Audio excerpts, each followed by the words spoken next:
Righto, welcome to Captain Dorja's Armory. I'm Captain Dorja, and we are looking at the business end of a Type 59. I really like my Type 59. It's a Chinese Tier 8 premium medium tank, really good moneymaker tank, really fun to drive. I've got more battles in it than anything else. About just under 1/10 of my battles played are in my Type 59. And yeah, it's really fun. I like it a lot. Not without its problems, but it's really good in general, and it's a pretty good moneymaker. So uh, that's that's what I have it for. So if it stunk at money making, it would be a crappy tank. We're gonna take a look at the gun a little bit. Not the strong point of the Type 59, but it's gonna feature prominently in our replay that we're gonna look at today. It's got a great original name, Gun 100mm Type 59. What do you know? It's pretty similar to the LB1 for the T44 and the T54. It got a buff recently because the Type 59's gun frankly sucked. So they buffed it up a little bit. They increased the penetration and alpha damage.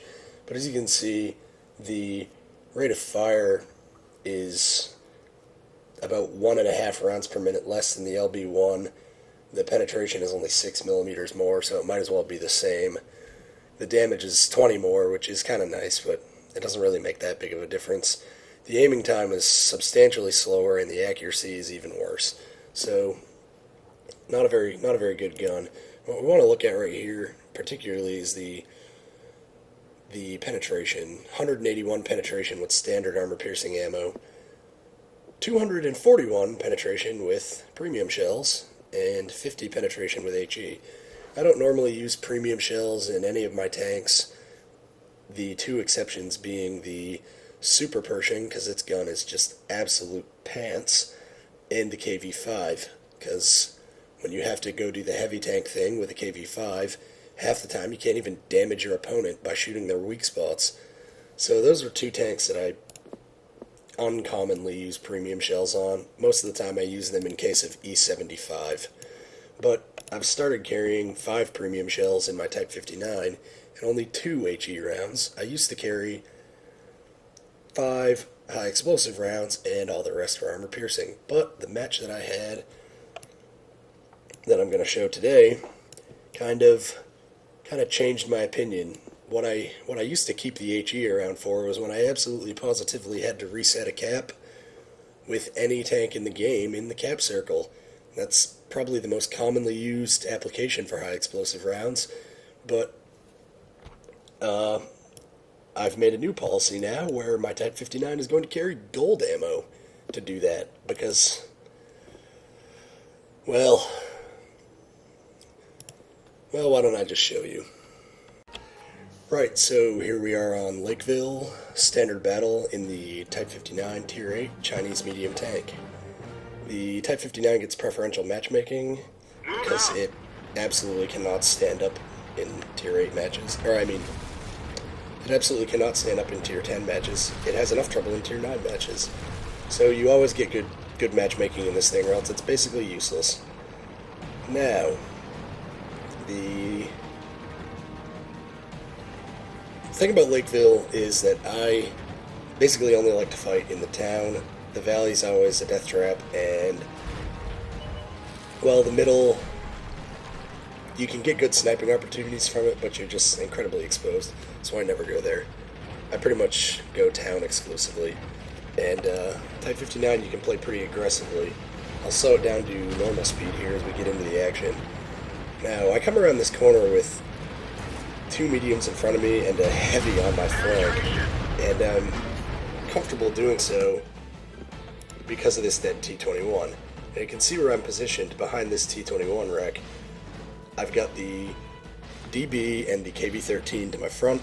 Basically, both of them have terrible guns. They'll never penetrate my front armor.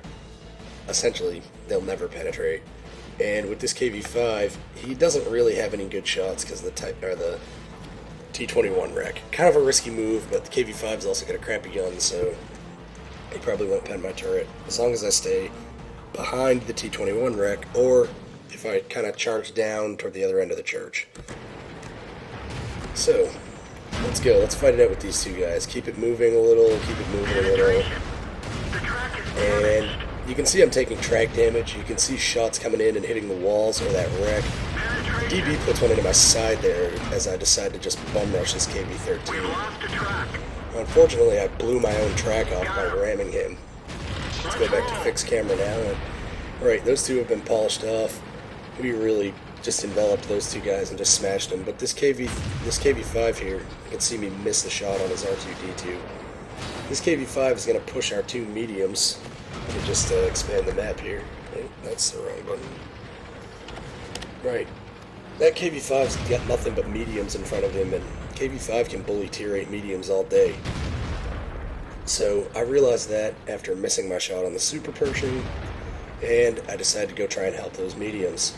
Now I start pulling back, the Tiger's pulling back with me, and at this point, our Lerva driver, boom, blocks me, and I eat that nice Super Pershing shell right in the side, and the icing on the cake, slowed me down enough that clever name in the Type 59 is able to knock out my engine.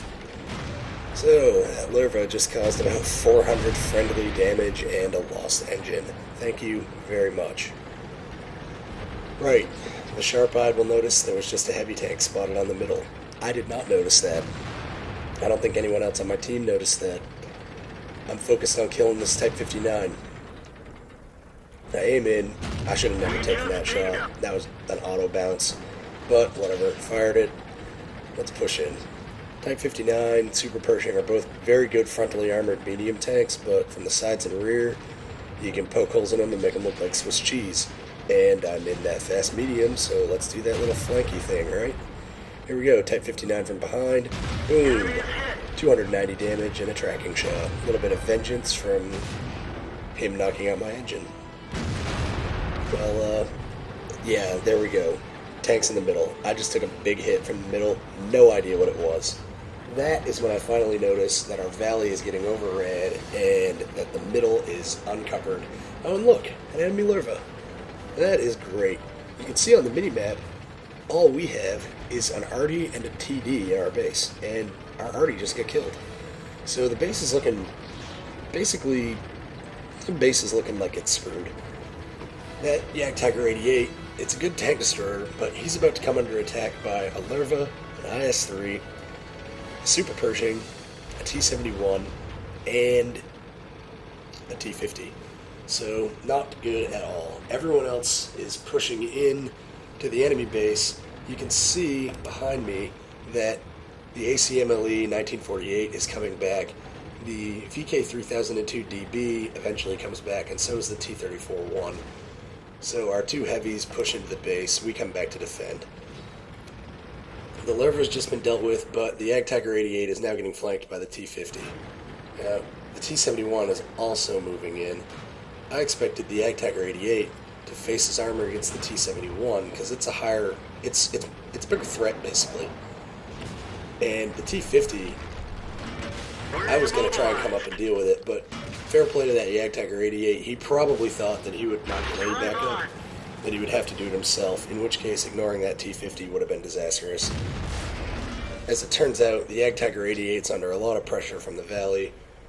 He's about to go down. The Super Pershing kills him here in just a second. Yeah, Super Pershing just killed him. But I've got this T-71 dead to rights, and as soon as I manage to not hit the oil tank, this guy will go down. Right. There we go. That's the shot. Okay, dead T-71. And backup has arrived.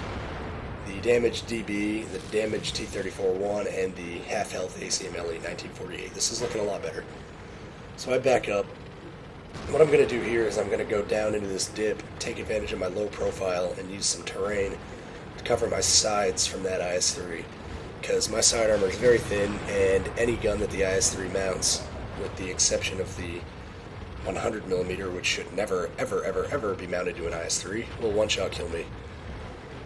So I'm able to get over here, and what I want to do originally is I want to get close enough to this IS-3 to fight him, because the Type 59 doesn't have the gun to fight an IS-3 at any kind of range other than point blank, which unfortunately is the range that IS-3s like to fight. Now, I accidentally sidelocked this DB, really lucky not to get us both killed. So Goose 42, sorry, that's the Tiger driver. Who is that? OTYA, whatever. Sorry for blocking you.